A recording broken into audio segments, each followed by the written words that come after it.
Just before the game, and especially someone like MS who is, sort of a pillar for us in the middle order.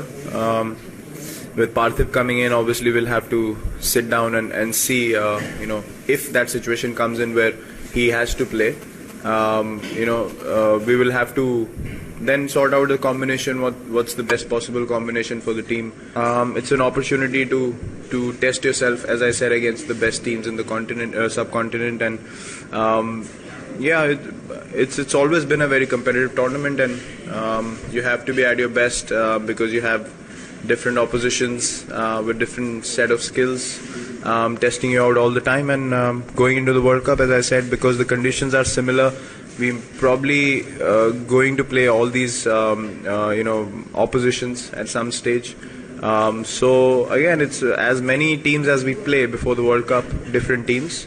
It gives us a great opportunity to assess what the teams are like, what the balance is like, what their strengths and weaknesses are, and where do we stand against them, and how the matches have been played. So if you see this team, if you see the number of IPL games being played by all the players, the number is very high. So everyone individually in their own teams in that tournament know what needs to be done at what stage. So I think even MS doesn't need to, he's not required to put in sort of so much thought as to what needs to be done, because the players already have so much experience. So I think it takes a lot of load off him as well.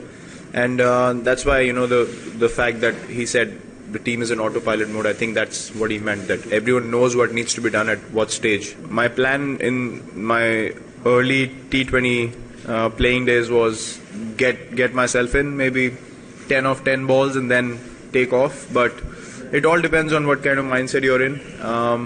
I used to think too much about T20 cricket before, saying maybe I don't have the kind of shots that other people have, maybe I don't have the ability to hit big sixes, so I used to try a lot more, planning too much.